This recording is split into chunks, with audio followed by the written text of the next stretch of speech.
মহামান্য হাইকোর্টের নির্দেশে নওগাঁয় অবৈধ ইটভাটা গুঁড়িয়ে দেওয়ার অভিযান শুরু হয়েছে।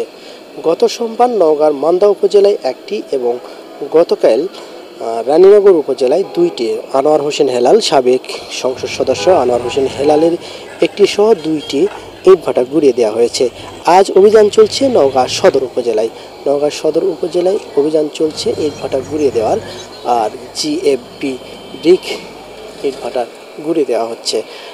এ পর্যন্ত মোট 4টি ইটভাটা নওগাঁয় গুঁড়িয়ে দেওয়া হলো। এটি মহামান্য হাইকোর্টের যে নির্দেশ রয়েছে যে অবৈধ ইটভাটা জনবসতিপূর্ণ এবং পৌরসভার মধ্যে ইটভাটা অবৈধ ইটভাটা গড়ে উঠতে পারবে না, সেই সব ইটভাটাগুলোই কিন্তু ভাঙা হচ্ছে, গুঁড়িয়ে দেওয়া হচ্ছে। আরেকটি বিষয় উল্লেখ করার মতো রয়েছে, নওগাঁয় 206টি ইটভাটা ছিল। 206টি ইটভাটার মধ্যে বর্তমানে ইটভাটা চালু রয়েছে 127টি ইটভাটা চালু রয়েছে।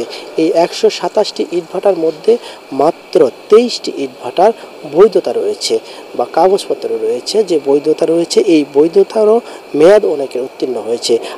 আর বাকিগুলো যে ইটভাটাগুলো রয়েছে একেবারে অনুমোদনহীন, একেবারে কোনো প্রকার অনুমতি নেই। প্রাথমিক যে অনুমোদন প্রয়োজন পড়ে সেই অনুমোদনটিও এই সব ইটভাটার নেই। জেনেক্সে শিফট করো, লাইফকে লিফট করো। এসব ইটভাটাই আজ ঘুরিয়ে দেওয়া হচ্ছে। এতে নওগাঁর যে পরিবেশ, এই পরিবেশ রক্ষা পাবে। তার সাথে আপনাকে আরেকটি যে বিষয় জানানো রয়েছে, নওগাঁ কৃষি প্রধান অঞ্চল। এই কৃষি প্রধান অঞ্চলের প্রধান ফসল ধান। এই ধান প্রধান ফসল হলেও এই ইটভাটার কারণে, এই অধিকাংশ ইটভাটার কারণে যত্রতত্র পুকুর খনন করা হচ্ছে এবং এতে ফসলের ক্ষতি হচ্ছে এবং ফসলের জমি যেমন কমছে, এছাড়াও জমির যে টপ সয়েল, উপরিভাগের যে জমির মাটি, যে টপ সয়েলটিও নিয়ে আসা হচ্ছে এসব অবৈধ ইটভাটায়। এতে করে কৃষক তার উৎপাদনশীলতা, যে জমির উৎপাদনশীলতা সেটি হারাচ্ছে, কৃষি বিভাগ বলছেন যে এই টপ সয়েল হারানোর কারণে, টপ সয়েলটি জমি থেকে আসার কারণে এটি ফিরে আসতে 20 থেকে 25 বছর সময় লাগবে।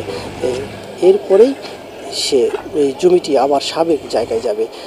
সব মিলিয়ে যে অবৈধ ইটভাটা রয়েছে, এই ইটভাটাগুলো সাধারণ মানুষেরও কিন্তু একেবারে প্রাণের দাবি হয়ে দাঁড়িয়েছে যে এইসব ইটভাটাগুলো বন্ধ করা প্রয়োজন। যেসব ইটভাটা একেবারে জনবসতিপূর্ণ গ্রামগঞ্জে এবং শহরে, নওগাঁ পৌরসভা রয়েছে, নওগাঁ পৌরসভাতেও কিন্তু 6টির অধিক ইটভাটা রয়েছে, এখনও চালু রয়েছে।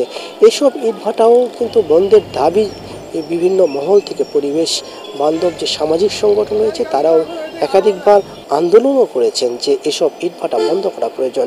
তবে কোনোভাবেই এসব ইটভাটা বন্ধ করা যায় নাই। তবে এখন যে হাইকোর্টের নির্দেশ রয়েছে বা নির্দেশ এসেছে, যে অবৈধ ইটভাটার প্রতি যে নির্দেশনা এসেছে, সেই নির্দেশনা অনুযায়ী এইসব ইটভাটাগুলো বন্ধের প্রক্রিয়া শুরু হয়েছে।